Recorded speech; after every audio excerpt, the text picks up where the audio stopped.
प्रिय विद्यार्थियों, आज हम एल्कीन की विभिन्न रासायनिक अभिक्रियाओं के बारे में अध्ययन करेंगे। प्रथम, फॉर्मल्डिहाइड का योग, एडिशन ऑफ फॉर्मल्डिहाइड। एल्कीन की फॉर्मल्डिहाइड से तनु अम्ल की उपस्थिति में अभिक्रिया के फलस्वरूप 1,3-डाइयोल या चक्रीय एसीटाइल प्राप्त होते हैं। जैसा कि इस अभिक्रिया से स्पष्ट है कि जब एल्कीन पर फॉर्मल्डिहाइड की अभिक्रिया तनु HCl की उपस्थिति में कराते हैं, तब उत्पाद के रूप में यहाँ पर प्रोपेन 1,3-डाइयोल बनता है एवं इसकी अभिक्रिया फॉर्मल्डिहाइड के मॉलिक्यूल से होने पर यहाँ पर चक्रीय ईथर 1,3-डाइऑक्सेन प्राप्त होता है। अतः एल्कीन की फॉर्मल्डिहाइड से क्रिया करवाने पर प्रोपेन 1,3-डाइयोल और 1,3-डाइऑक्सेन चक्रीय ईथर प्राप्त होते हैं। नेक्स्ट, कार्बन का योग। कार्बन के उदासीन अपूर्ण अष्टक वाले अभिक्रियाशील मध्यवर्ती कार्बन की एल्कीन के साथ अभिक्रिया करवाने पर एडिशन प्रोडक्ट साइक्लोएल्कीन प्राप्त होते हैं। कार्बन को अभिक्रिया के समय डाईएजोमेथेन से प्राप्त किया जाता है। जब CH2N2 डाईएजोमेथेन को गर्म करते हैं तो इसके अपघटन से यहाँ पर कार्बन बनता है, और जब इस कार्बन की अभिक्रिया एल्कीन से कराते हैं तब उत्पाद के रूप में यहाँ पर मेथिल साइक्लोप्रोपेन प्राप्त होता है। अर्थात जब प्रोपेन की अभिक्रिया कार्बन के साथ कराते हैं तब उत्पाद के रूप में मेथिल साइक्लोप्रोपेन बनता है। नेक्स्ट, ऑक्सीकरण अभिक्रियाएं। इपॉक्सीकरण। एल्कीन के डबल बॉन्ड पर ऑक्सीजन के योग से उत्पन्न एल्कीन ऑक्साइड को इपॉक्साइड या ऑक्सीडेंट कहते हैं, और इस अभिक्रिया को इपॉक्सीकरण कहते हैं। इसके लिए गर्म रजत चूर्ण, सिल्वर चूर्ण, एजी चूर्ण अथवा पर एसिड का उपयोग करते हैं। अतः जब एल्कीन की अभिक्रिया यहाँ पर ऑक्सीजन से कराते हैं गर्म एजी चूर्ण की उपस्थिति में, तब उत्पाद के रूप में यहाँ पर एथिलीन ऑक्साइड, जिसे इपॉक्साइड कहते हैं या ऑक्सीडेंट कहते हैं, बनता है, और इस अभिक्रिया को इपॉक्सीकरण कहते हैं। जब पर एसिड का उपयोग किया जाता है तब उस अभिक्रिया को प्रेलेस्टियक अभिक्रिया कहते हैं। जब यहाँ पर प्रोपेन की अभिक्रिया पर बेंजोइक एसिड से कराते हैं तब उत्पाद के रूप में यहाँ पर मेथिल ऑक्सीडेंट बनता है, प्लस में बेंजोइक एसिड बनता है। ये भी इपॉक्सीकरण अभिक्रिया का उदाहरण है। नेक्स्ट, ओजोनी अपघटन, ओजोनोलाइसिस। एल्कीन की ओजोन से अभिक्रिया करवाने पर डबल बॉन्ड पर ओजोन के अणु का एडिशन योग होकर ओजोनाइड प्राप्त होता है, और इस अभिक्रिया को ओजोनीकरण कहते हैं तथा एडिशन प्रोडक्ट को ओजोनाइड कहते हैं। इस ओजोनाइड का जस्ते के चूर्ण से अपचयन करवाने पर कार्बोनिल यौगिक प्राप्त होते हैं।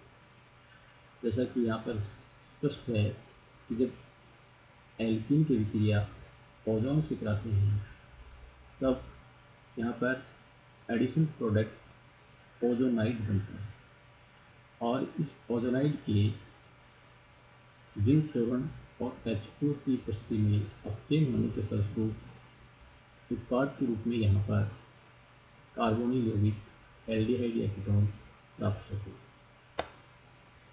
ये अभिक्रिया अज्ञात एल्कीन की संरचना ज्ञात करने के लिए बहुत ही उपयोगी है। फॉर एग्जाम्पल हम देख रहे हैं, जब CH3CH double bond CH2 propene का ओजोनीय अपघटन कराते हैं तब यहाँ पर पहले प्रोपीन ओजोनाइड बनता है, और इस ओजोनाइड का जिंक चूर्ण और H2 की उपस्थिति में अपचयन होने के फलस्वरूप यहाँ पर एसिटाइलडिहाइड CH3CHO प्लस फॉर्मल्डिहाइड HCHO उत्पाद के रूप में बनते हैं। इसी प्रकार जब 2-मेथिल प्रोपीन का ओजोनोलाइसिस कराते हैं तब उत्पाद के रूप में यहाँ पर एसीटोन प्लस फॉर्मल्डिहाइड बनते हैं। एम 1-ब्यूटीन के ओजोनोलाइसिस से प्रोपेनहेल्डिहाइड CH3CH2CHO तथा फॉर्मल्डिहाइड बनते हैं। इसी प्रकार 2-ब्यूटीन के ओजोनोलाइसिस से उत्पाद के रूप में CH3CHO एसिटाइलडिहाइड बनता है। अतः ये एल्कीन की बहुत ही महत्वपूर्ण अभिक्रिया है। इस अभिक्रिया के द्वारा एल्कीन से कार्बोनिल यौगिक एल्डिहाइड या कीटोन प्राप्त होते हैं। नेक्स्ट हाइड्रोक्सिलीकरण। इस अभिक्रिया के द्वारा एल्कीन से डाइयोल प्राप्त होते हैं। एल्कीन की अभिक्रिया उदासीन KMnO4 या क्षारीय 1% KMnO4 से करवाने पर हल्के बैंगनी रंग का विलेन डाइयोल के कारण रंगहीन हो जाता है। यह अभिक्रिया इसी कारणवश यौगिक में असंतृप्तता के परीक्षण में प्रयुक्त की जाती है। एल्कालाइन 1% KMnO4 के विलेन को बे अभिकर्षक कहा जाता है तथा यह अभिक्रिया हाइड्रोकार्बन में असंतृप्तता के परीक्षण के लिए प्रयुक्त की जाती है।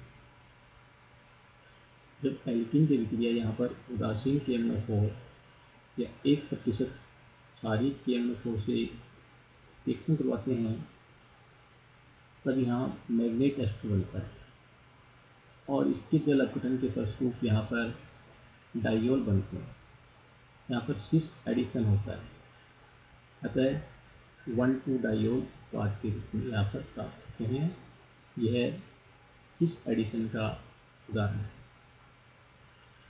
एल्कीन इसी प्रकार ऑस्मियम टेट्राऑक्साइड से अभिक्रिया करके हाइड्रोक्सिलीकरण प्रदर्शित करते हैं। एल्कीन की अभिक्रिया जब OH4 ऑस्मियम टेट्राऑक्साइड से कराते हैं तब यहाँ पर सक्रिय ऑस्मियम एस्टर बनते हैं और इसके जल अपघटन के फलस्वरूप यहाँ पर सिस डाइयोल बनते हैं।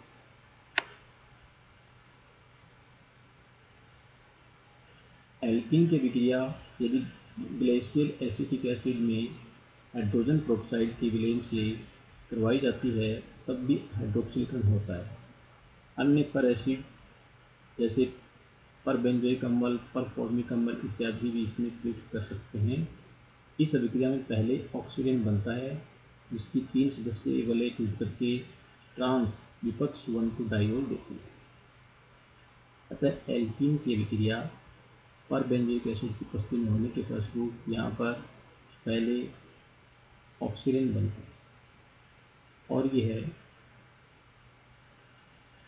3 सदस्यीय वलय टूटकर ट्रांस विपक्ष 1,2 डाइयोल देता है। अतः यहाँ पर एल्कीन की ग्लेशियल एसिटिक एसिड अम्ल में H2O2 से अभिक्रिया कराने के फलस्वरूप उत्पाद के रूप में यहाँ पर ट्रांस 1,2 डाइयोल बनते हैं। नेक्स्ट ऑक्सीकारक विदलन ऑक्सीडेटिव क्लीवेज। प्रबल ऑक्सीकारक अम्लीय K2Cr2O7 या प्रबल क्षारीय KMnO4 से एल्कीन की अभिक्रिया करवाने पर अणु में कार्बन कार्बन बंध टूट जाता है जिसके फलस्वरूप कार्बोक्सिलिक एसिड और कीटोन प्राप्त। जैसा इस अभिक्रिया स्पष्ट है कि जब प्रोपीन का ऑक्सीकरण KMnO4 या K2Cr2O7 से कराते हैं तब यहाँ पर CH3CHO प्लस HCHO एसिटाइलडिहाइड और फॉर्मल्डिहाइड बनते हैं और इनके ऑक्सीकरण से acetic acid plus formic acid बनता है और फॉर्मिक एसिड के ऑक्सीकरण से आगे CO2 प्लस H2O मॉलिक्यूल बनता है। नेक्स्ट कार्बन कार्बन बंध के धारण के साथ ऑक्सीकरण। Oxidation with retention of carbon carbon single bond. इस ऑक्सीकरण का औद्योगिक महत्व है और इसके द्वारा एथीन से एसिटाल्डिहाइड प्राप्त करते हैं। जब यहाँ पर एथिलीन की अभिक्रिया H2O2 से उत्प्रेरक PdCl2 CuCl2 की उपस्थिति में कराते हैं, तब इससे CH3CH2 एसिटाल्डिहाइड बनता है। अतः इस अभिक्रिया में एथिलीन से एसिटाल्डिहाइड बनता है। इस अभिक्रिया को वाकर प्रोसेस भी कहते हैं और यह एसिटाल्डिहाइड बनाने की एक महत्वपूर्ण अभिक्रिया है। नेक्स्ट, बहुलकीकरण पॉलीमराइजेशन।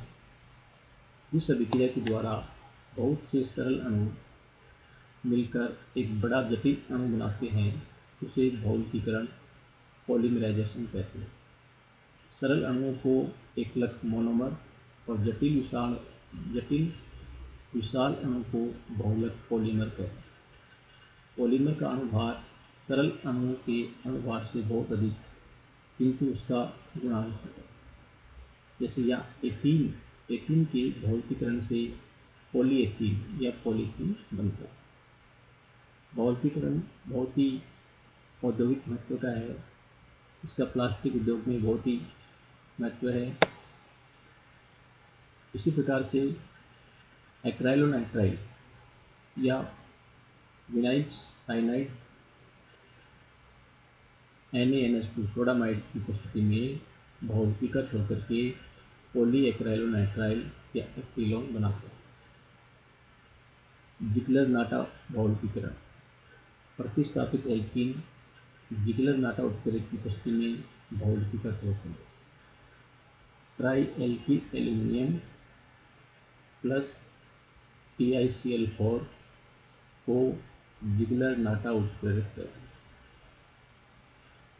जिगलर-नाटा उत्प्रेरक की उपस्थिति में प्रोपीन से पॉलीप्रोपीन बनता है, अर्थात एल्कीन से पॉलीएल्कीन बनते हैं। जिगलर-नाटा कैटलिस्ट का बहुलकीकरण में बहुत ही महत्वपूर्ण उपयोग। नेक्स्ट, पुनर्विन्यास अभिक्रियाएं समावलीकरण।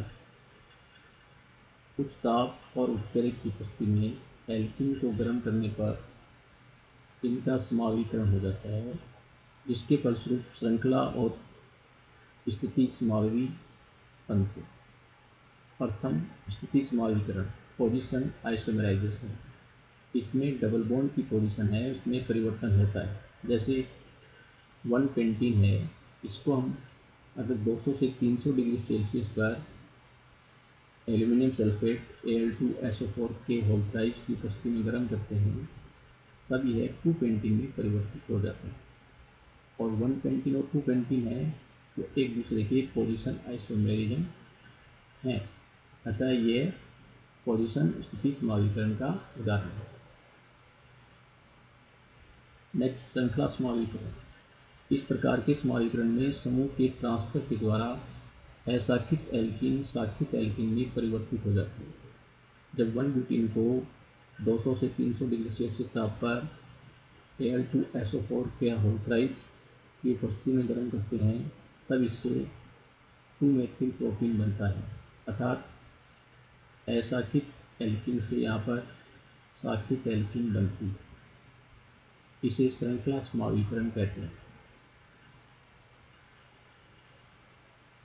नेक्स्ट, एथीन और प्रोपीन के औद्योगिक अनुप्रयोग।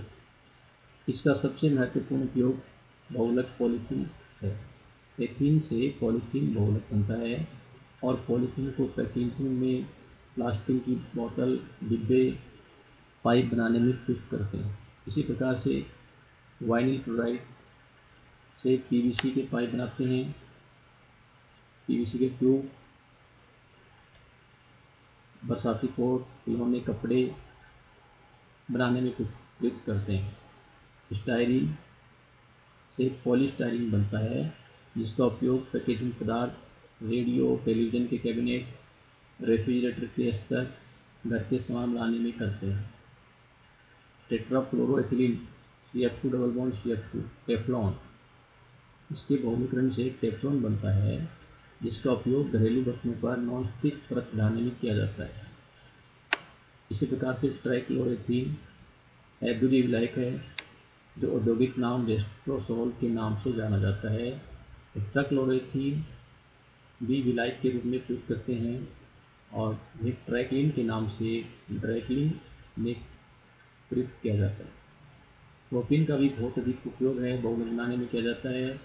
प्रोपीन के बहुलकीकरण से प्राप्त व्यापारिक प्लास्टिक का नाम कोयलिन है।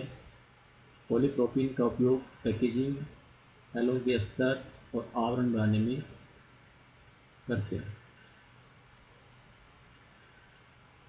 Thank you.